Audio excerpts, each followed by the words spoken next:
Hey guys, welcome back to the Top Cheddar podcast. Today we got episode number 8. It's been a minute since we've been on, Christian. It's been a minute. It's been a busy season.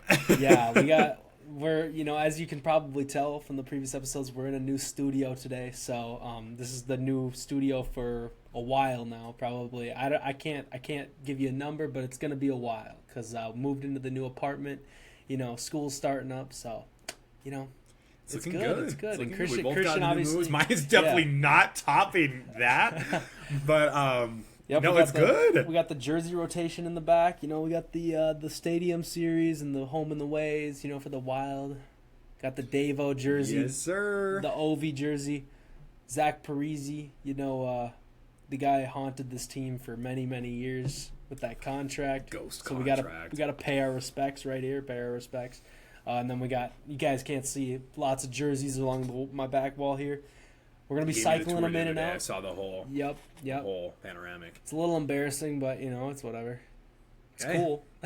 We're Minnesota kids, man. I think it's just like in our blood. Yeah, exactly. So, we got the new setup, the new vibes. I'm feeling good. I'm feeling like hockey season's about, a little over a month away. Yep. So, preseason. Yeah, honestly, preseason might even be preseason's less than a month, I think, because I think preseason starts in October, is not? Or is I think September? I think the first game is the first official game of the regular season is the 29th of September. So that would mean preseason, was it not?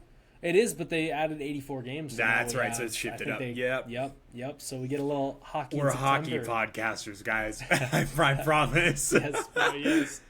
Yes, bro. Yeah. So. Busy season. Sorry about the late upload, like Carson said. I started school again last year, hopefully. Don't fail any of those classes, Christian. Ain't gonna be trying. But podcast will keep going after school. It's gonna be a passion project of ours, so don't worry about that. If anyone's worried about that, Carson started up as well here. So do bear with us if schedule inconsistencies kind of happen a little bit more now. We are still gonna do our best to do regularly scheduled stuff, at least regularly enough coming out.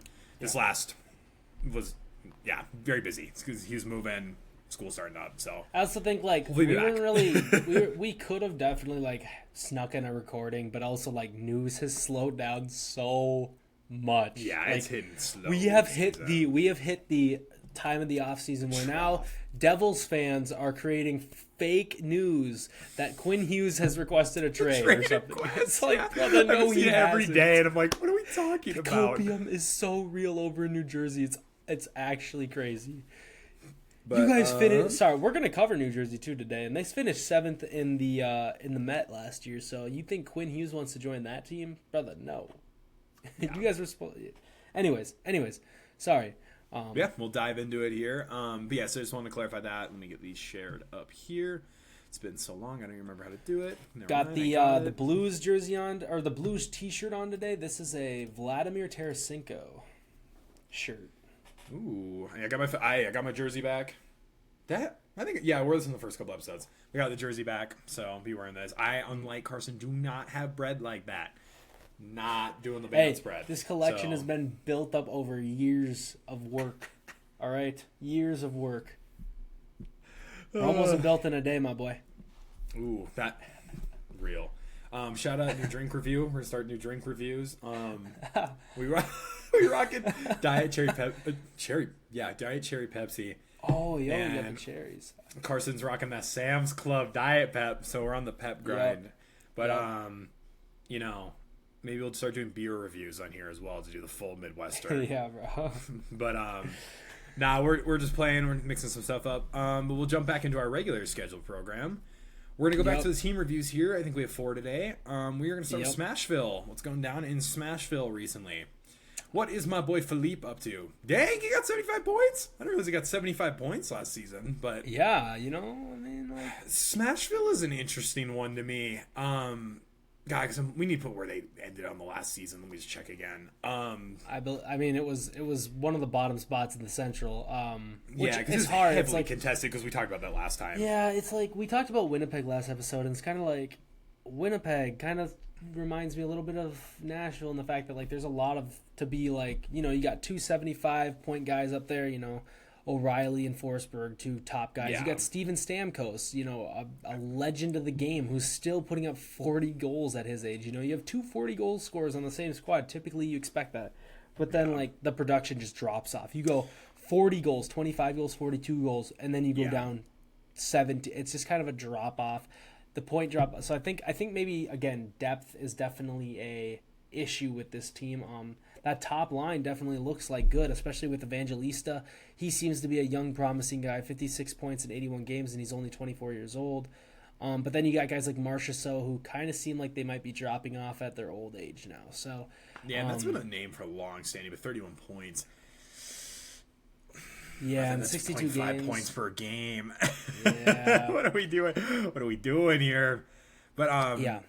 But for defense, I think with Smashville, where you have a lot of good names coming up here, good production from Yossi. Yeah, Yossi's always been producing so long, though. Yeah, and it's that's been a staple for a while. But so they finished in 6th in the Central. I have the standings pulled up. Okay, yeah. So, but again, we talked about it last time. In the Central, it's a dogfight. It was a 6th dogfight. It's going to be a dogfight. Mm-hmm. 6th in the Central's I don't know, number 1 in the Pacific. Basically, bro. Basically, at this point. But yeah, I think it's I think the problem, like Carson says, the drop off. It's 75, 74, 66. Okay, 56, 55, still great. 38, 31, 31, 30, 26, 21, 17, and then just boom.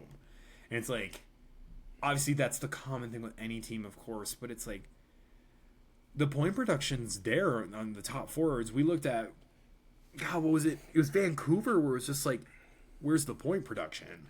Yeah, and it's you're not seeing this. Yeah. Yeah. So it's I don't know. I think we can probably just chalk this up to the Central being so tough. Yeah. And I think that's been the common consensus with down in Smashville, what's going on. Yeah. Shout out Preds in the community.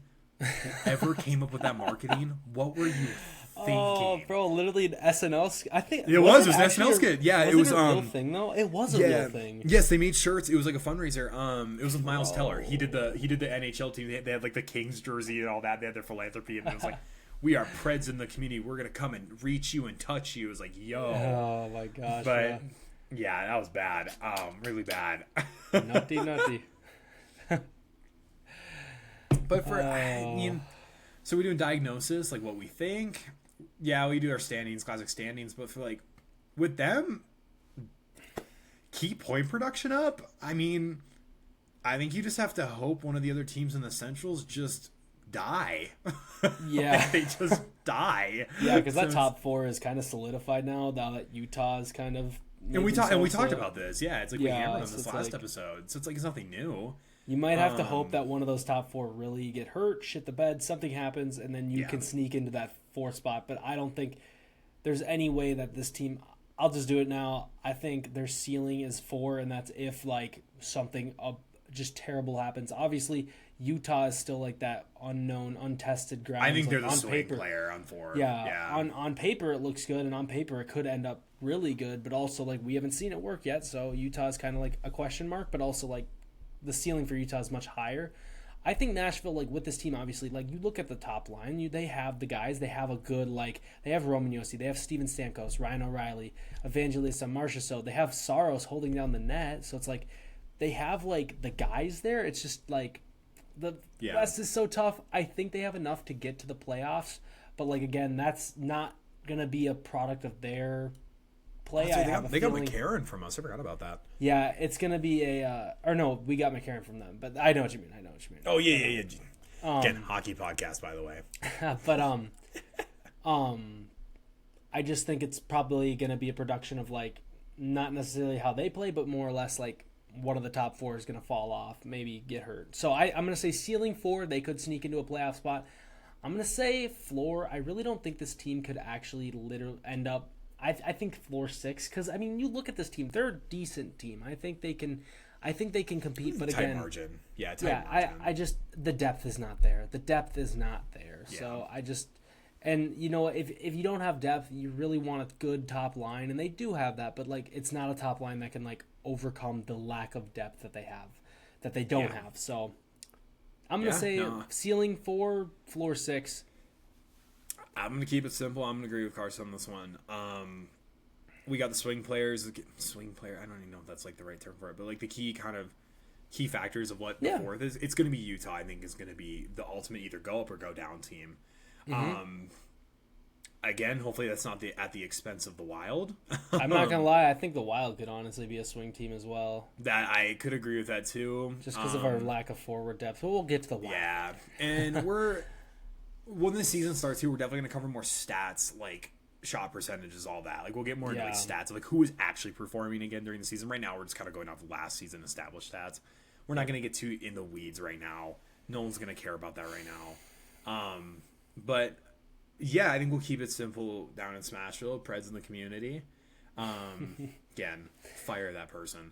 But ceiling 4, floor 6. Totally agree. Yeah, we'll keep that one simple.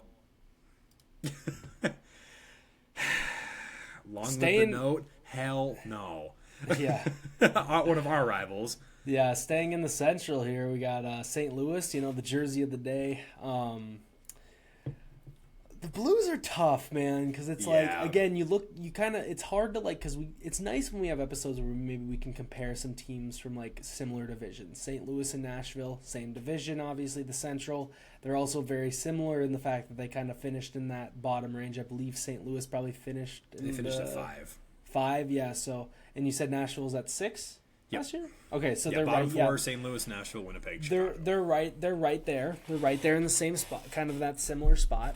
I think okay. So obviously we know that Jordan Kyrou left to Washington, and that's a loss for them. But you also look like I think Kyrou had a down year. We don't really know how that's quite gonna affect them this season. Robert Thomas obviously leading the way. Health for him is a key. He was 64 points in 64 games played last year, which is awesome. But when you can't play more than 64 games, it's like... That's a problem. That comes back to the Chicago problem of if you... Exactly. The Florida Panthers problem as well. If you keep people healthy, very different story. Mm-hmm. Yeah, but I mean, like we look at Smashville, it's like, obviously we have Philippe at 75 points. But he's a top forward. It's expected of him. In a way, Robert Thomas, one of the top forwards, literally top center, it's like 64 points. It's like, that's not bad. But yeah, if you play, Carson's kind of going into, and I kind of cut him off. But yeah, dude, it's like you get this full season played out. And again, with 84 games, the point, it's going to be a little different, hopefully, too. Obviously not more, like, drastically different. Yeah. But, yeah, that's I'm kind of worried it's gonna raise like question marks for like record breaking. They're gonna be like, well, he had 2 extra games, so it's like, well, there's gonna be like those super in the weeds stats people and like that. Hey, there's a place and time for them, but Carson, why don't you talk about number 21 there? Yeah, Jimmy Snuggerud, former Minnesota Gopher, from our home state. Jimmy's probably the young shining talent. I have his young gun, team. By the way. Shout out Young Gun. I don't want to one up you, Christian. I got 2 of his young. I don't want to hear it. I watched this guy pull Will Mack in front of me, which we'll get to Will Mack later here. But yes, bro. But Jimmy's awesome. Like, and that's what I think is going to be the highlight of this team. Obviously, Thomas is right now their star, but Jimmy definitely has the potential to be a star. He was one of the top young rookies last year, and so he's definitely going to be like one of those guys. Obviously, then you also have Dylan Holloway, who is only 24 years of age as well, and he was 51 points in 59 games. It kind of looks like here for St. Louis, there was a lot of top guys who maybe were hurt, so that could definitely help in their favor, and they still finished 5th. And then the biggest storyline for them pickup wise, I feel like, was Mason McTavish, the draft pickup. So they trade McTavish, obviously, maybe. Again, this is kind of like the Anaheim deal where we've ranted on Anaheim all season, being like, what are they doing? What are we doing? What is Anaheim doing? Mason McTavish, 23 years old, and they're just like giving up on him. Brother, this dude could be a good player. He's got good potential. And so, as you can see there, he's going to be their line 2 center, and I think McTavish maybe could get like a little bit. And don't get me wrong, McTavish I think had like 50 points last season. For a 23-year-old, you should not be throwing him to the curb because he had 53 points. He's 23. Yeah. He's going to continue to develop. Now, who knows what that was with the whole contract situation. Now that they got to pay all these guys, we get it. There's probably other things that were going on behind the scenes. But now St. Louis has McTavish. I don't know if that's going to perfectly patch the Kyrou hole, but it could help. And it could even, who knows, it could end up being their next, superstar. Part I want to talk about, to kind of cut you off there, sorry, is the goalie situation. I'm pulling up, obviously there's stats down here just on my phone. Binnington, that's a name everyone knows. Carson, what do you think his save percentage was this last season? Oh, it was atrocious. Wasn't it like 857? 873. Oh gosh, yeah. No. I don't know how many games he played. That's Team Canada's best goalie there, by the way. Yeah, sorry, and it's Canada, just like, shade was he out? Was he hurt? Binner? Yeah, I didn't remember him being hurt. I mean, you can look at his games played, but I mean, I know Hofer is supposed to be like. For some reason, I thought Hofer was younger, but he's supposed to be definitely maybe Hofer had a 91 save percentage, yeah. Yeah, so maybe I think Hofer maybe is like. Binnington, played 41 games. So I mean. Yeah, that might have been a byproduct also of his poor play. So, yeah, I mean, St. Louis. That's a problem. yeah. Goaltending, obviously, we're going to compare St. Louis and Nashville here a little bit because they're very similar in where they are position wise in the Central. Yep. It's tough because you look at Nashville, they have that solidified superstar line. They have Steven Stamkos, who has been a legend of the game for years to come. Who knows when that production is going to drop off? I think he's 38 now or something. He's old. Nashville also has Jose Saros in net. Much more of a solid goaltender than Binnington and Hofer. Now St. Louis also has some shining spots like Snuggerud and McTavish, like we said, but I also couldn't tell you much about this decor. I'm gonna keep 100%. I'm not a St. Louis guru. You. I know Parayko. Yeah, Parayko. I've heard of Broberg, Carlo. Maybe I'm not 100% I'm not 100% certain about the entire situation, but. Sorry, I'm laughing. We think we're still good. Carson, I just got a notification that said your computer was overloaded. We're gonna keep going. But I got the same notification. I think we're good. It said plug it in, brother. I'm at half battery right now. Nah, we're gonna keep chugging. So, sorry. This is what happens when you This is what happens when you buy a computer off of Costco. But okay, before we ramble too much on "Long Live the Note," I think they're fighting with Smashville again. Yeah, probably. I'm thinking I can maybe do ceiling 5, floor 6. Yeah. I probably won't say 4. I don't think they're 4 contention right now. Yeah, I just feel like Nashville has a slightly higher ceiling than St. Louis with does. McTavish, okay. With McTavish, actually. I'll stick with 5 and 6. We'll see. I'm gonna go 5 for their ceiling, and I'm gonna go floor 7. I think. Okay. Because someone's going to have to take that 7th spot. I think that 7th spot is going to be a battle between Winnipeg, Nashville, and Nashville, and St. Louis. And then Chicago's kind of a wild card right now. Chicago is so up in the air, but we got Patty Kane there. The kid should be healthy a month in. Is it going to be too late to make a difference? It's hockey. You never know. Yeah, we'll see. If the kid can stay healthy, what did he sign, a 5-year contract? What did he just sign? 4 or 5 years? Bedard? Yeah. It was 5. Yeah, 5 years. 5 years, 8. Yeah. 5 years, 15. I think 5-15 was the actual final number. He's going to be there for a while. If not this year, I think next year we could see something. But that's always a common story. Oh, we got next year. That's the Minnesota Copium. Chicago's really up in the air, though. We've talked about that. Yeah. Really, really up in the air. Yeah. But, yeah, I think that's St. Louis in a nutshell. So, get the holes in the net patch, that's for sure. Get some new netting in there. All right. San Jose Sharks. 115 from the kid. Why I always forget about that 115. Yeah, bro. Celebrini's a beast. This, we've been hyping up this team all year. Christian, am I hanging in there, connection wise? You're hanging in there. If you're hearing Carson's turbo fan kick in, that's not a hallucination. That is happening. You're good though. Your mic's still fine. All right. But I just want to make sure. We gotta get some undercooling on this, and you gotta get like the cooling mat, dude. Yeah, dude. This. Maybe dip this thing in liquid nitrogen. Might be time can we start a donation? Can we start a donation for the channel for Carson to get a PC? By the way, this is mind you, I'm going to school for engineering, and so this is the computer I'm running this crap on. So, but yeah, I think we've kind of beat the dead horse that is the shark story. So we won't cover it, I don't think, as much. Obviously, we do need to see some more production from the teammates with Macklin here. Yeah. Super young team. We've talked about this. Draft was incredibly successful for them if the players perform. I don't think all of them are starting right away. Stenberg is up there, I see. Stenberg was one of the draftees. Yeah, well, he was dying.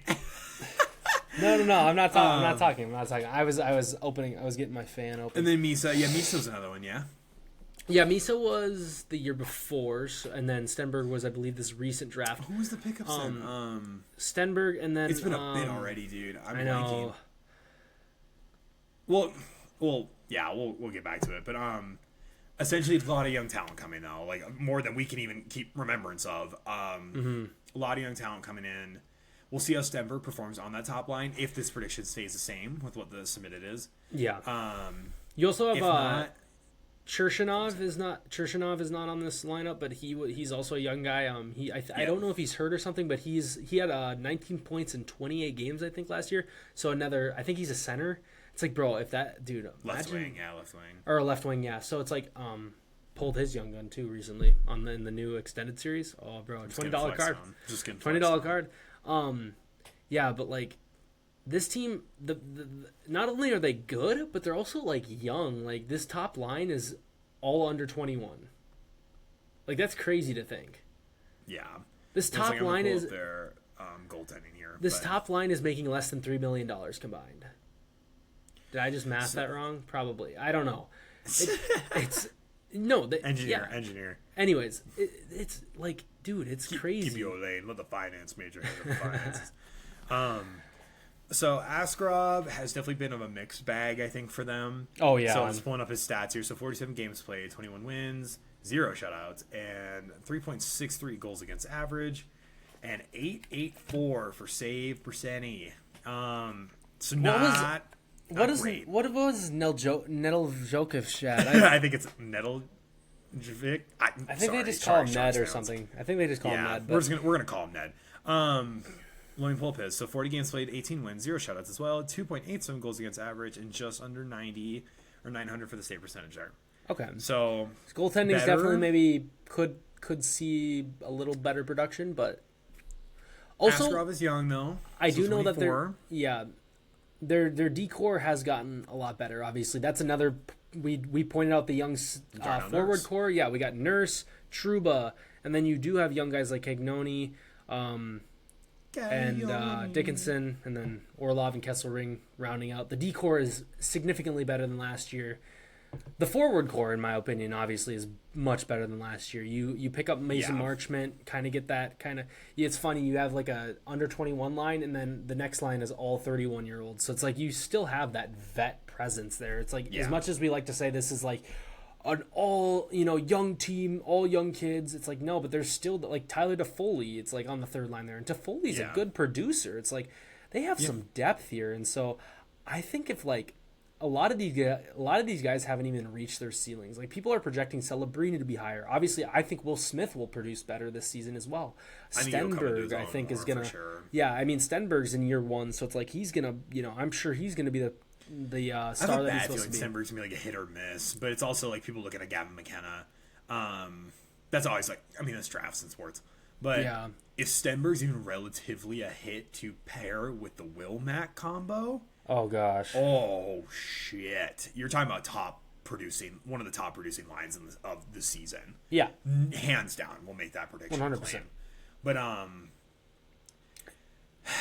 and then, like, if Michael Misa's 19 years old. Like, if he works out, which, I mean, Misa, he had 21 and 45, so, like, not crazy, but, like, also, like, he's young. He's gonna grow in that role, and who knows? Yeah. He's a top talent. He's a top prospect. So again, we don't know. And then the D-Corps, again, there's some young guys, there's some old guys. I actually really like the Sharks this year because obviously there's a lot of shiny pieces. I think we're going to be keeping a close eye on them. I think me and you have talked about watching the Habs a lot with the younger talent on there. It's been really fun.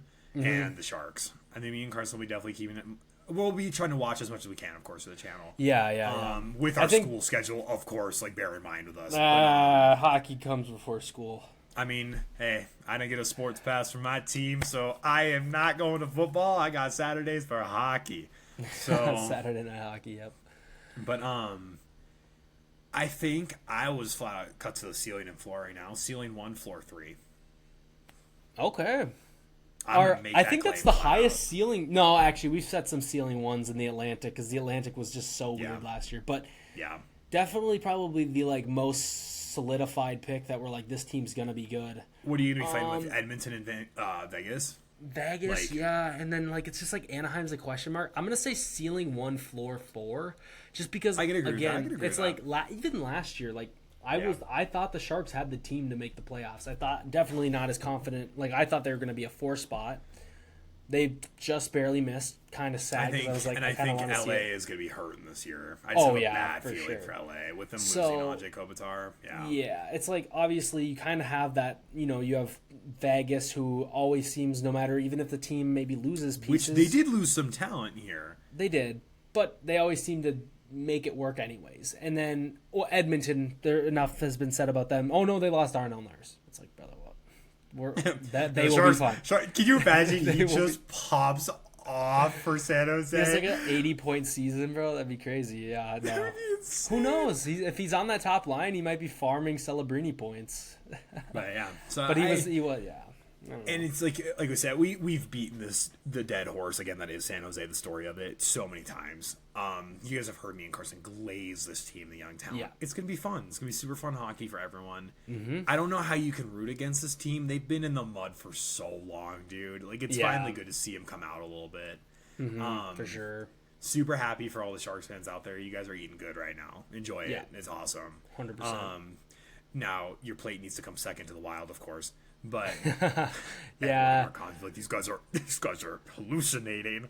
But I think I don't think we'll keep dragging San Jose as much of the story until the season really hits here. I think it's time for them to show it. For how much me and Carson hyped them up in our minds, we're gonna be kind of disappointed if they're not in the top 4. I think a lot of people would be very disappointed if they're in the top 4. I think a lot of people are gonna be disappointed if Macklin Celebrini doesn't hit over 75 again. So yeah, I mean, I almost want to say Celebrini over 100 points. Yeah. As long as he plays the 82 games, I mean, he's almost 84, I feel like 84 now. 84, yeah.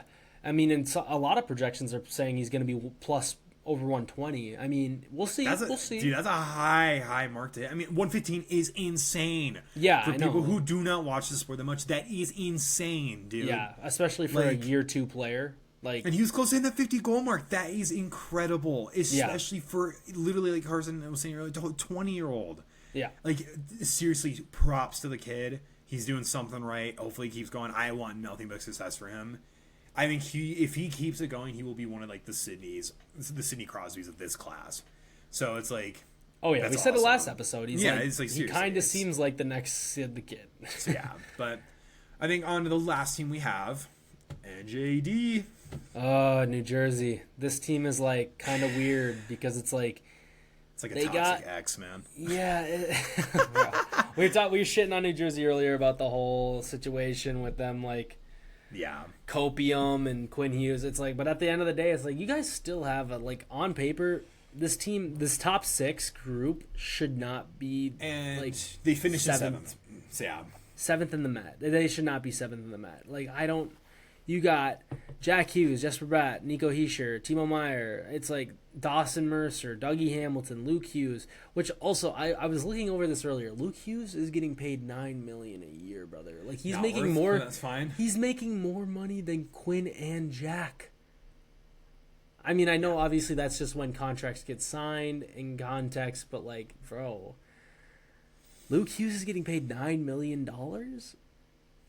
And he's not even on their top D pair, and he put up 35 and 68 games. I mean, that's solid, but like we're paying him $9 million. Like, okay, sorry, just had to put that out there. Goaltending, oh god. They got rid of Markstrom, who Markstrom was like on and off last year, but like now you got, I think it's Jake Allen, and I don't even know who Rittich is. Sorry guys, we're not goalie. Rittich. Yeah, obviously a big plus. They got Mantha in the offseason. Mantha had a career year with Pittsburgh, so great to see that. And then also it's just like at the end of the, so now Mantha kind of rounds out that top 6, and this top 6 is really good. I mean, Jack Hughes, he only played 61 games last season. He had 77 points. So it's like this dude is well over a point per game. Jesper Bratt, 21 more games in that full season, and 23 now. Yeah, from this one. Yeah, dude, that's pretty good. It's pretty good. I mean, I don't know. I can't remember. Like, I was putting Forsberg in today's comparison of 75. I can't remember how many he played, but probably he played a full. Like I think he pulled a full. I don't remember. It might have been. I'll pull it up here in a second. But so I'll just keep going with the goalie stats like I've been doing for the past team. So Jake Allen, 37 games played, 17 wins, 1 shutout. 2.74 GAA, goals against average, and 904 save percentage. So not bad. 904 is like, it's not bad. Anything with a 9 and up, you take that in the NHL. Yeah. Like, seriously. Yeah. There are some horror stories of team Edmonton. But there are some horror stories of what if you cannot trust the guy in the net behind you, that's a hole in the back of your mind, essentially, as a defenseman. It messes with you. Yeah. And your defenseman can say all day, we trust the guy in the net. Dude, they say that for the interview. If you don't trust the guy in net, it does mess up the comp. 100%, I can guarantee that. And it's like, obviously, yes, me and Carson are in the NHL, so we can't speak on all the things of it. So I'll pull up Riddick while we're on it. Nico Dawes is apparently. I know this is off on a tangent.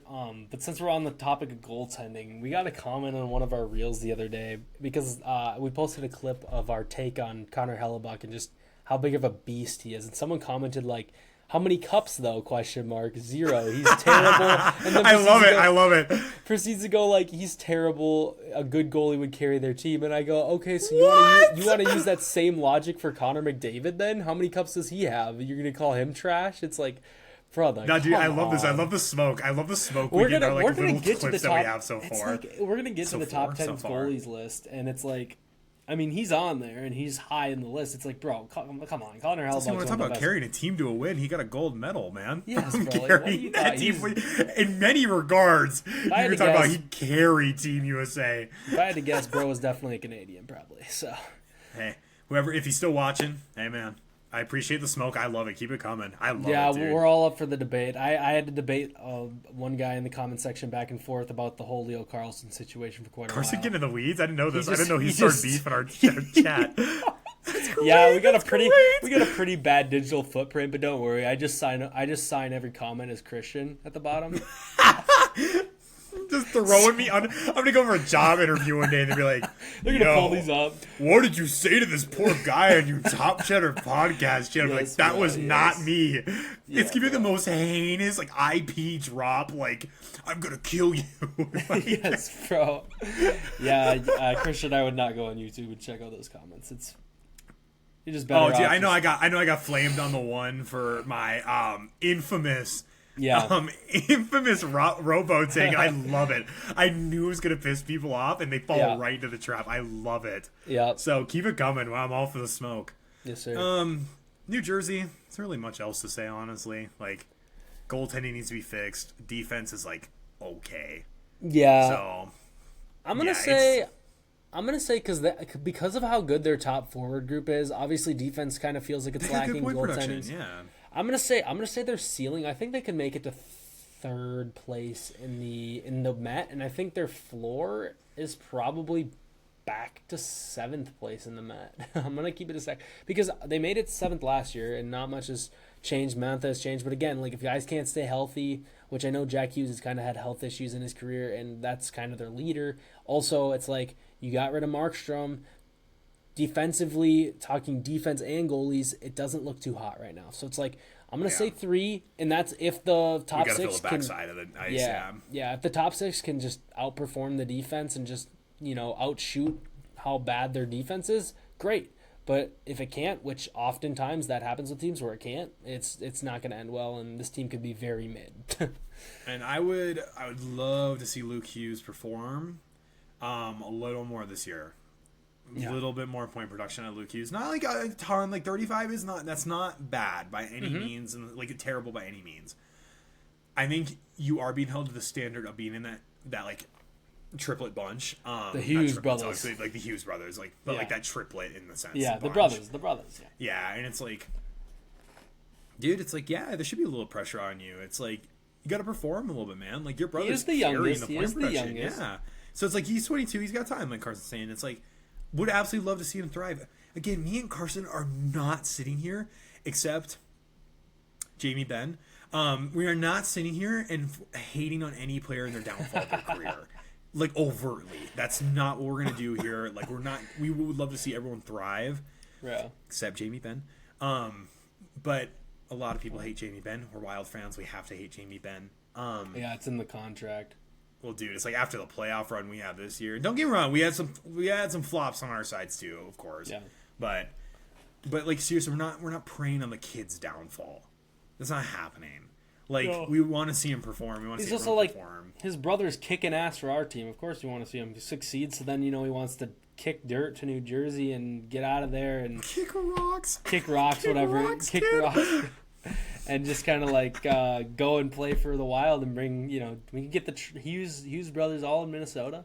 I know there's talks a bit about getting Jack for maybe a week. There was talks about it, and it was like, dude, I just don't see any realm that's going to happen this year. He's got 3 years on that contract, and that contract right now is looking real nice. So I don't think New Jersey has ever traded him, bro. He's got 3 years left on $8 million. Is one of the top centers in the league, and you obviously saw what Leo Carlson's getting. So it's like, he's probably going to be looking for a hefty price this next contract, but that's 3 years away. Yep. So.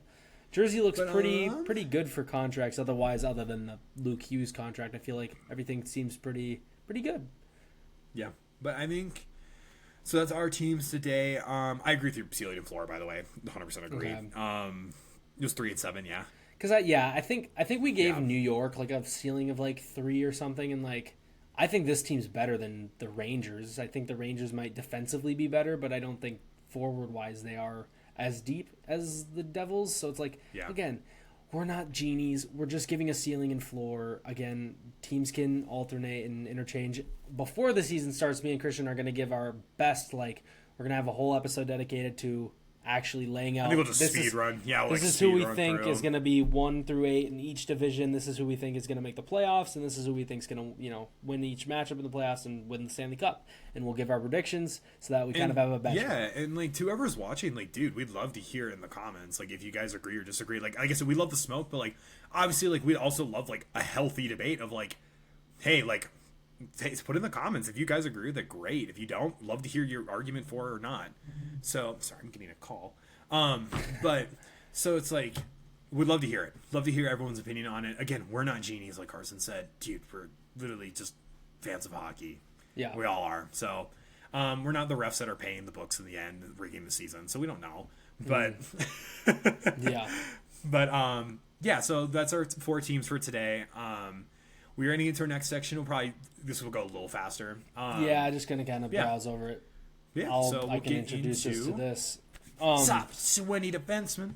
Yeah, so NHL, I believe it's just NHL Network that every year they release the top 20 D-men, centers, wings, and it's kind of the list that around the media we go off of, and that's kind of it's considered the most highly, when people look for a top 20 list, this is the list they look at every year. And so we look at the top 20 defensemen, and there's a lot to look at here. I feel like Cale Makar at number 1. That's yes. Even as a Wild fan, I think top 3, 100% agree.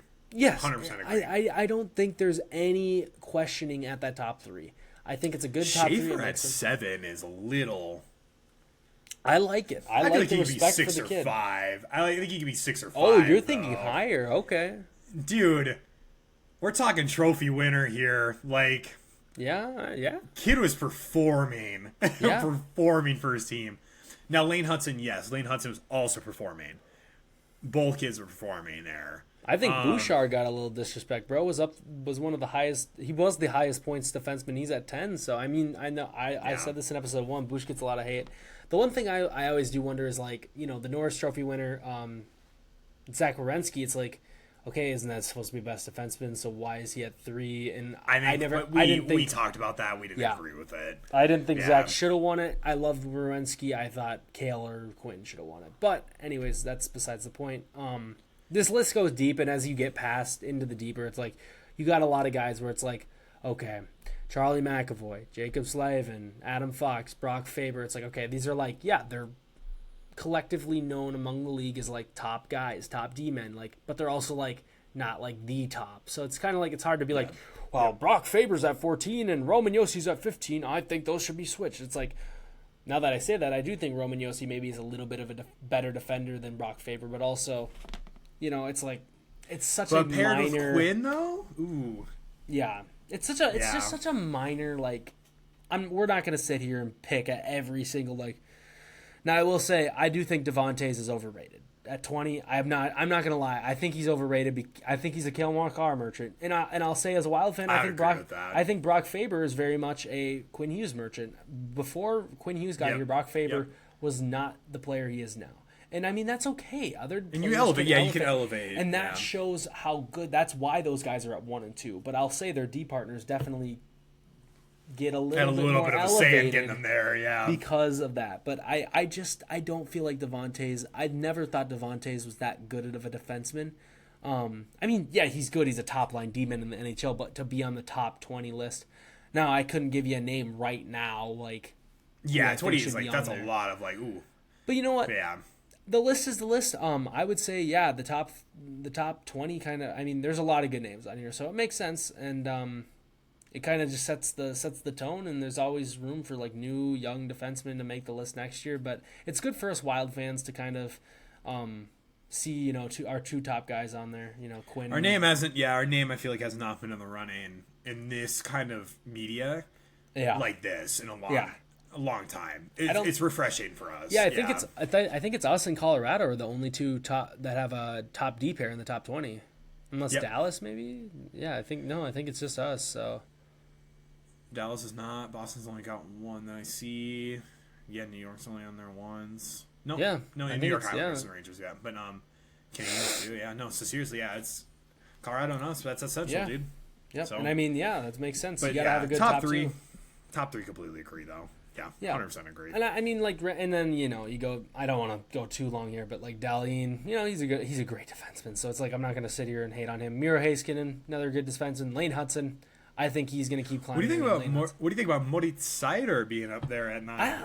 I like Seider. I definitely don't think I think Bouchard's better than Seider, but I do like Seider. I think he gets a lot of hate, but same exact thing. Yeah, I do like him.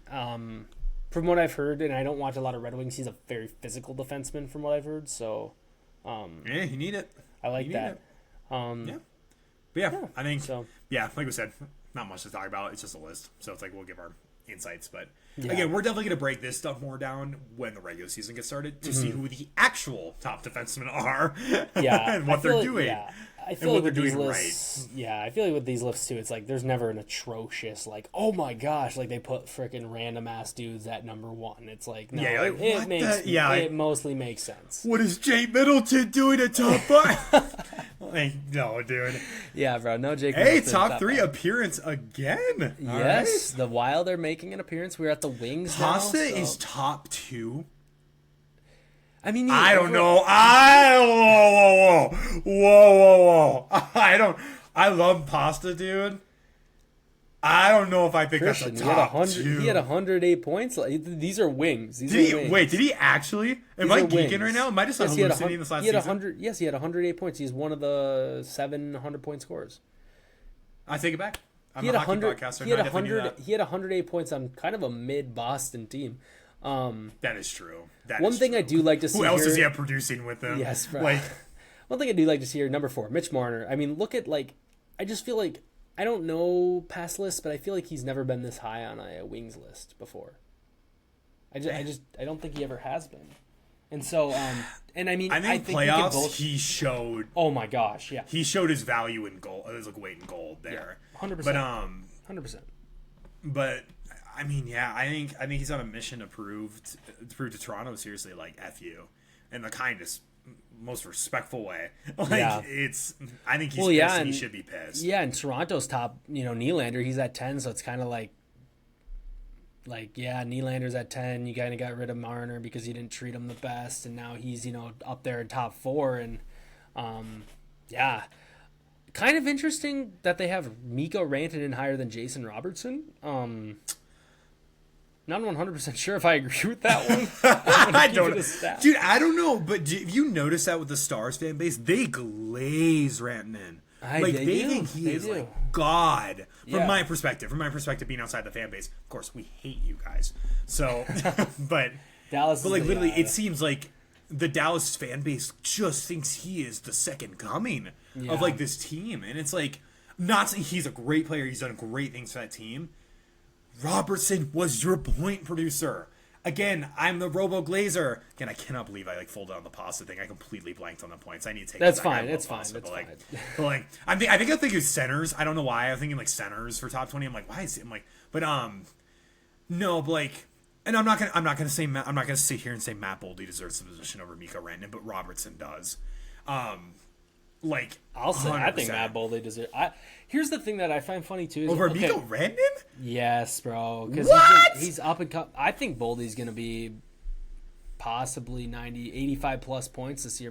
Well, I think Boldy's gonna be a great player, but that's because of who his producing line mates are. He doesn't play on a line with Kaprizov that much. He's still got good producers though. Like, not really.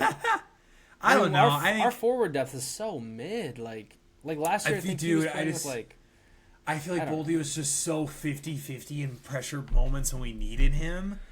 That's why it's so hard for me to back him. Him and Kirill in the playoffs, especially, dude. Boldy, yes, did produce in a couple of games in the series against the Stars. Like, obviously, his tip-in goal is amazing. But, like, dude, they needed to show up in so many other moments. There's games, we talked about this after the playoff breakdown. Where was Boldy and Kaprizov in that playoff postseason? Yeah. Where were they?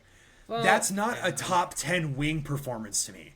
Yeah. Mikko Rantanen and Robertson did. They provided that. I can't believe I'm blazing the Stars right now. But, like, they did. They were there. I'm not going to get obviously heated, but I don't know if Boldy right now is over Mikko Rantanen and Robertson. I don't know if he is. I'm gonna take a little bit of humble pie for the Wild as a Wild fan. Okay. I think he needs another year to earn that spot, and he needs to prove, especially if we get to it again, the postseason. Okay.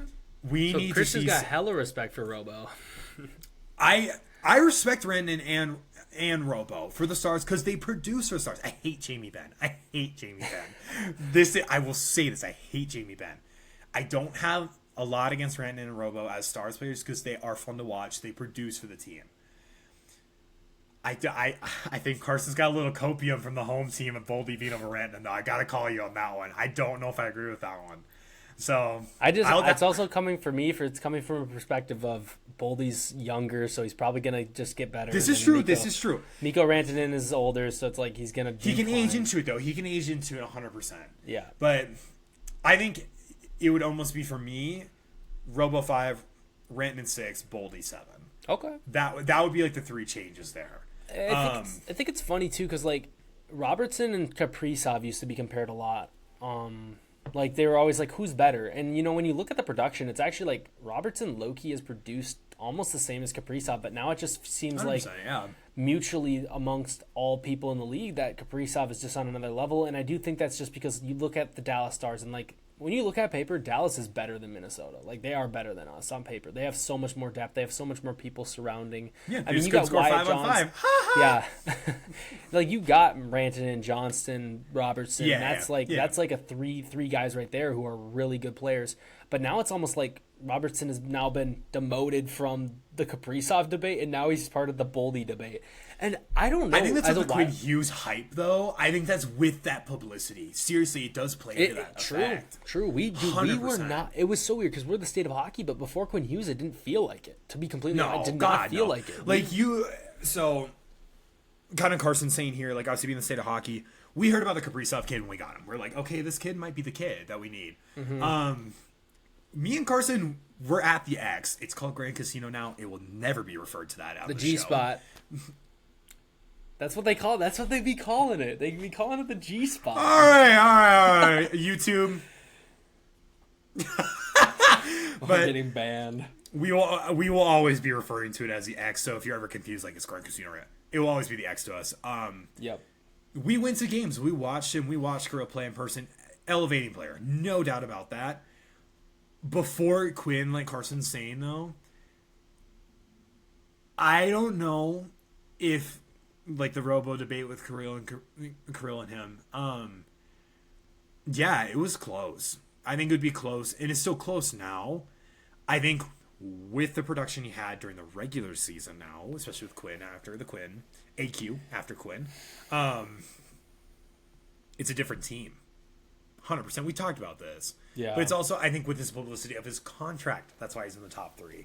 Because he was, for a little bit, the most expensive player.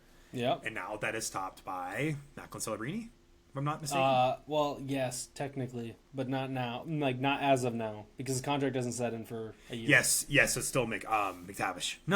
No, Carlson. Thank you. Jesus Christ. But dude, I don't even know what we have been out of this so long, I'm losing my mind. I'm so sorry to the fan base here. Mason McTavish is the highest paid player in the NHL. Jesus Christ, dude. No, I get my mind if he was. Ducks guy, I get you. Carson's my decipher. Like, he knows I know what I'm talking about, so he just break it down for me. Yep. I just have to do, like, the minor correction so Christian doesn't get flamed on fucking... No, seriously, because, like, I know what I'm talking about. I'm sorry, chat. So many people will be like... So many people will be like, actually... Flame me, please. Yeah, flame me, please. Yeah, Carson's a stats guy. He loves it. He keeps track of all this. Cole Caulfield at 9. Yeah. Low-key. With that. Again, another debate. People, like, compare Matt Boldy and Caulfield. I feel like Caulfield's better than Matt Boldy. I'm not going to... I would agree. He had 50 goals this season, and none of them were empty netters. I think for the respect of this list and last season in retrospect, going obviously it's for the next year, Matthew Tkachuk should be under Cole Caulfield. Yes, bro. Yeah, what the hell are we talking about right now? 100%. Cole Caulfield is a pure goal scorer, and he's younger. Dude, Cole Caulfield's going to be the center of that Montreal Canadiens team who's probably going to win a cup. Did he need to perform more in the postseason? That's great. Hey, how did Matthew Tkachuk do in the postseason? Yeah, but he played. I love Tkachuk because he's like a great, he's a great player. Great player. He played 31 games last year. It's like, bro, come on. Cole is like, some respect like that for the guy. Kid. Come on, we're Habs Glazers. Everyone knows this on the show if you watched it up to this point. But it's like we have no reason to be. It's like, but it's like it is. It's young talent. Respect. We're respecting the young talent. Other names on this list. Natchez at 15. Yeah, that's there. Makes sense. Clayton Keller at 17. I feel like could honestly go up a little bit. I think Natchez. Again, I don't have all the point recall right on my thing. I think a lot of the Panthers, I think they're looking really, obviously, for this next season here, for preseason. I think that's why they're so high on this list, and they should be with that going forward. I just think if you're looking at top 20 wings, I think Cole Caulfield should be higher than Matthew Tkachuk. I think Matthew Tkachuk should be at 11 and lower. I don't know if he'd be in top 10 for me right now. Yeah, I don't even know if Tkachuk is higher than Nylander. I think, like, I can name all. I mean, Marty Natchez at 15. I feel like Marty Natchez is probably better. I feel like he's up there. I know Jake Gensel. 14, Jake Gensel was definitely like a Nikita Kucherov, a little bit of Nikita Kucherov merchant, but Jake Gensel's still a good player, and like I'm not gonna down him on that.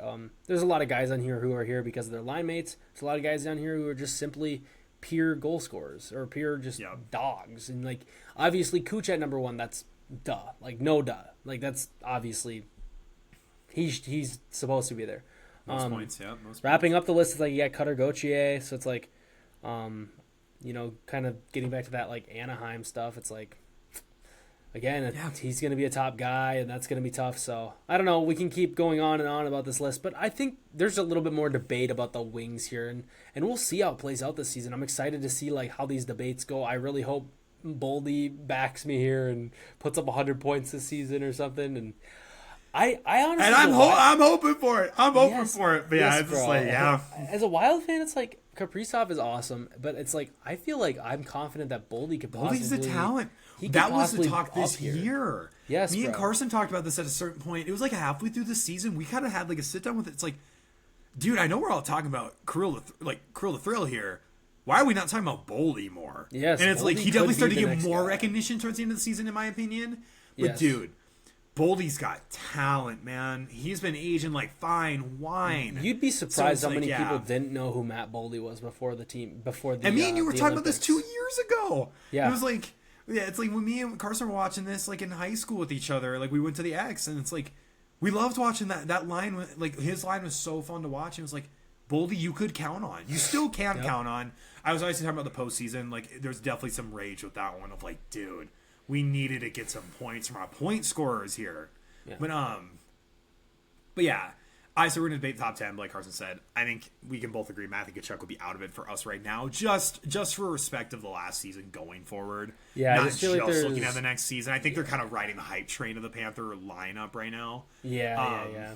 Probably. But they got a lot to perform here. They got to live up to it. Yeah. So, yeah. But hey, man, there's a reason I got 3 Wild jerseys: Kaprizov, Boldy, and Foligno. Because there's all 3 things in common. They're all pure goal scorers. Whoa. Hey, all right, next slide. I love Moose. I love Moose, but like, whoa. Next slide. Whoa. We're going to move on. See, eyes on the pasta comment, someone who knows wild ball will be like, what is he saying right now? Yeah.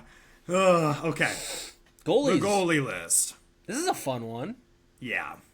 So this is top 10, not top 20, which is obviously, Makes sense because there's less goalies. Vazzy at 1, respect it. Heli at 2, respect it. Igor Shesterkin, Sorokin, gotta love it. Made? I don't know about. I know Christian's a Swayman. I like Swayman. Not 5. I don't know about 5. Logan Thompson had a good year. Enough. I don't know about Logan Thompson at 6. Maybe. Jake Otter, in my opinion, should be up to 6, if not replacing Swayman. And yes, Otter had a tough end of the season. I don't know. I like Dan Vladar is good too, but I feel like Wally's better, and I feel like Dobish is better. I might take Dan Vladar here and put him at 10, and maybe move up Dobish to 8 and Wally at 9 or something. I will make this statement right now. I am a bigger Dobish fan than I am Swayman fan, though. Yeah, Dobish did a damn good job in postseason because like we were obviously watching out the closer eye. Holy hell did that kid perform. So much fun to watch. Yeah. No, Dobish is a dog. Yeah, dude. And Jesper Wallstedt had a great season. Obviously, a little fall off towards the end. But, like, dude, the wall of St. Paul at the start, man. Yeah, bro. Yep. So, definitely some movements. I don't think Swayman's at 5. I just don't. Yeah, there's definitely some rearranging. I'm not gonna like try and pick my brain here and think of like every goalie in the league who could be on this list. I'm a little surprised. I think everyone that's on this list should be on this list. Just switch it around. Maybe I would say that. Some Colorado Avalanche fans could argue, their guys or whatnot. I think they had a great defense, though. I think the defense is carried, though. Yeah, the top defenseman like for the last 3-4 seasons. So it's like it's cool to see a lot of young guys like, Vladar and Wallstedt and Dobish there in the back. And then, you got your household names in the top 4 there. And Otter, obviously, is a household. Yep. Thompson and Swayman maybe having some better years this year. I mean, because they weren't always they haven't always been household names. So maybe they're kind of, coming about. Goaltending, like we said last episode, it's like gambling at a point. Like, guys will have... Like, Carey Price had years where he looked god awful, but he had years where he looked like a Hall of Famer, and he's gonna be a Hall of Famer. And it's just like goaltending, you're gonna have good goaltenders are gonna have 75% of their years. They're gonna have years where they look unstoppable, but they're gonna have maybe that 10% of years where they 100%. Look like terrible goaltenders, and that's just 100%. How it works. They ride the waves, but it's just how they ride those highs. How long can they ride them? And it's a mindset, dude. It's such a mindset for them. Yeah, it's like, dude, like I think Carson was talking about this with Connor Hellebuck. He wakes up in the morning, he's like, I'm gonna win today. And he's like, he just does. He just manifests it. He just manifests it. But it's such a power of mental tracking and all that. And like you see, if like people watching this have never seen like the videos of them doing like their eye tracking exercise, super interesting to watch. Mm-hmm. It's like they look insane. It's like they're fighting demons in the Quinn Hughes style. But But I could I'll make the blanket statement. If I think everyone that's on this list has a right to be on the list, I think just switched around a little bit. Mm-hmm. So, but and obviously yes. Yeah, I think there's a lot of people, of course, in the comments who be like, "What about our hometown?" And you're like, "Bro, come on." But Christian, we're reaching an hour here. This is the longest episode so far. Hey, we have been gone for 2 weeks. We got our last list here. All right, this one is going to be. I think we spent a little bit of time on this one. I mean, okay, top 4. Yes. I'm switching 2 and 3. I'm switching 2 Really? And 3. Wow. I'm switching 2 and 3. You don't like Mac? I'm all fine with Mac. Macklin and Nathan McKinnon. Sorry. And Mac to Mac? Mac on Mac action? Whoa. Yeah. But, whoa. McDavid, do you not agree? McKinnon, do you not agree? I need one more year from Macklin. One more. Okay, I can agree with that. I can agree with that. I'll step back. I'll agree with that. Because McKinnon, dude, it's like there's 2 guys in this league where you can just watch those dudes skate and you're like, holy cow! And it's McDavid and McKinnon. They are pure, Nate Dogg has earned that title of Nate Dogg for a reason. Yes. Like, dude is tough as nails, dude. I know. It's like, you think these guys, they're quick, they're fast, they got good handles, they can shoot well, they're going to be soft. No, he goes in the corner and he puts a hit down. It's like, holy shit, this guy is like a brute, but he also is like the best goal scorer in the league. So it's seeing Sid the middle-aged man down at 7. My heart. Well, you know what? At least he's still top 20. There's a lot of guys who fell off. Like, I'm surprised that Amats is at 8. I was just about to say Austin Matthews had a bad season, man. Yeah. Really bad season. Obviously, you missed a portion of it after the Olympics and stuff. Nick Suzuki at 9. There's an argument there. Suzuki had a great season, so he's definitely climbing. 100%. I think he almost take Austin Matthews' position. They could have put him up. He had over 100 points too. Yeah, he was part of that Caulfield line. He was balling. And again, this is I think we keep forgetting in our minds. This is looking forward, but I think we're looking retrospectively a little bit too much. So it's like, sorry if we're getting a little sidetracked, but we're kind of like walking down the Hall of Fame here. Jack Hughes at 10. Yeah, I like it. Yeah, because you look at the guys behind there. It's like Aho, Scheifele, Stützle, Carlson, Hischier, Bedard. And again, forward season, 100%. Yeah, I'm not going to put any of those guys above Jack Hughes, so I like that. I think this top 10 honestly rounds out very nicely. It's just you could do some rearranging. Hey, why is that 14 player the most paid and he's only at 14? Dude, and I'm not going to lie, like, why is Bedard at 16 and Carlson's at 14? Like, it's like I just feel like... I think they're just so worried about his health. Yeah, I think they're so worried about his health. But with that, then why is Austin Matthews at 8? Yeah. It's like, dude, he was under scrutiny at the end of the season of like, dude, what happened to our captain here? Like, of the center line here, man. It's like, what is going on? And there should be that conversation had. It was scary, but I don't know. Bedard's 16, man. I think he's above Carlson for sure. I just can't wait till Bedard. Like, I know he's going to be hurt for the beginning of the season this year, but I want him to come back and play the rest of the season. I would love if Chicago could make the playoffs and he could just show for one full season that he is that guy. He hasn't got the opportunity yet because Chicago has sucked so bad. This is the best team he's had around him.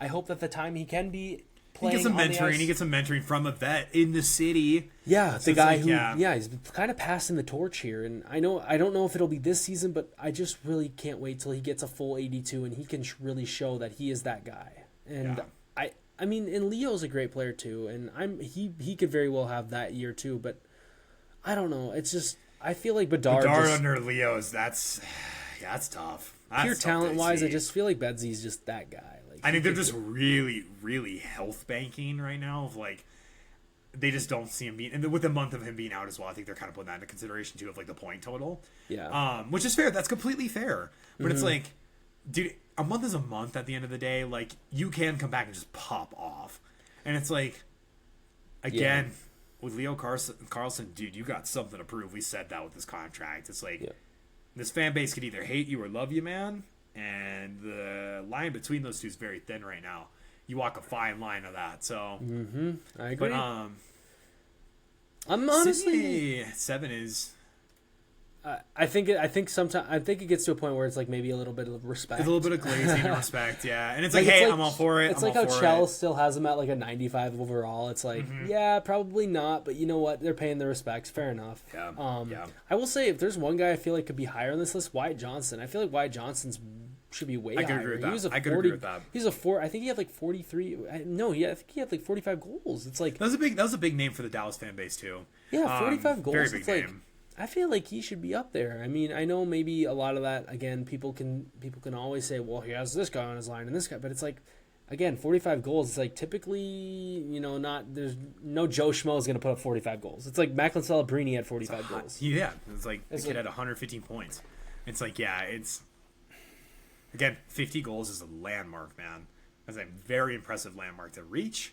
Yeah, that has been since Gordie Howe's day, man. He was chasing 50, and it's like, it's still a thing now today.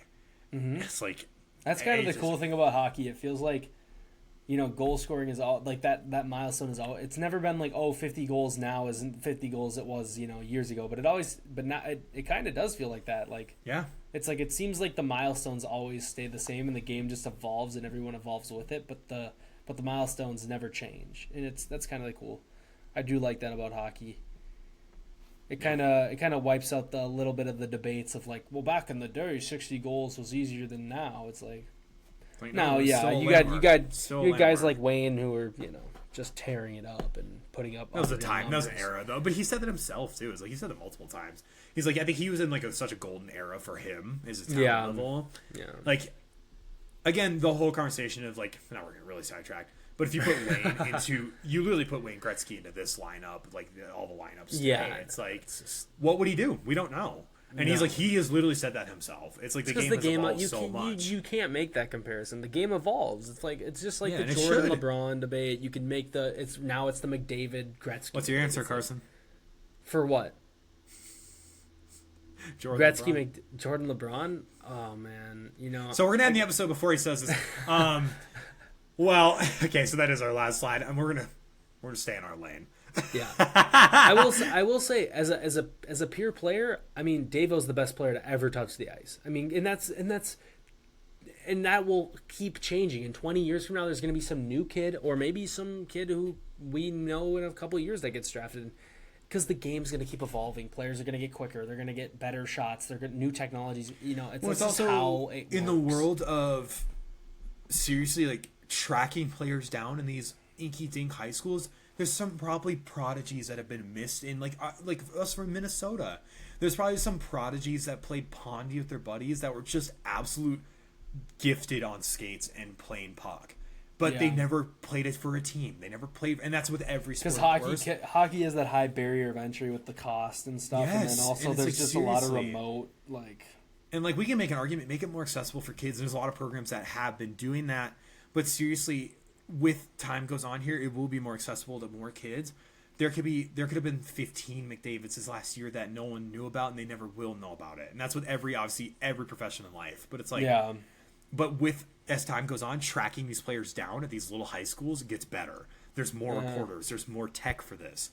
So it's like, it's super cool. The sport's going to always keep evolving. Yep. It's awesome. Yeah, we can go on a whole nerd tangent. Yeah, we might have some more guys from like Arizona coming up, like Austin. Yeah, 100%. Like guys from the South who end up being prodigy. You never know. So yeah, we're going off a tangent, but the lists, I feel like nothing too crazy. They kept the top three pretty for all of them pretty tame. It's nothing crazy. So yeah. But yeah. I don't got much else. I'll say my final words, but yeah, please forgive me for the pasta and the hot takes. I'm so sorry, pasta. You're getting flamed on that. I am getting flamed on that. I swear to God, if Carson clips me, better defend me. I'll keep it same. But no, it's good to be back. Like I said, please bear with us as we go forward here with our school schedules. We're gonna be busy. We got busy lives. We do have lives outside of this. I know. Nope. No, this is all we do. So please bear in mind with that. We're hopefully season's starting soon. We're getting excited. Yeah.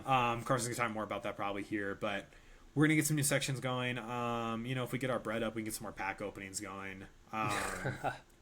But yeah, so super fun stuff. Carson's in his new place. Got new starts there. Yep. It should hopefully be a really fun year. We're really excited to do this will be the first standard season that we cover on the show. Yep. So we're gonna really dive into the stats some episodes. We'll probably get nitty gritty. So that's not for you. It's all good. We'll have some other stuff to cover on the channel as well. Reaction videos. I want to react to like highlights and stuff. And we got Top Ched of the Week coming back, dude. We only did that for the one, but that will be one segment. That will be our segment though. That will be our specialty. We have the Top Ched of the Week. You can disagree with that. We'd love to hear votes on it. But yeah, we're excited to keep this going. It's been really fun, and we're excited to be back. So I will let Carson do his sign off. I probably took a lot of words from him, so I'm sorry. No, you're good, brother. Sometimes I feel like I talk a lot, so it's good. It's nice to have a little break from that. But yeah, longest episode by far today. So, but you know what? We haven't been around for I think like almost 3 weeks. So thank you guys for the patience. Obviously, it's been a minute, so we should be back to a consistent schedule now.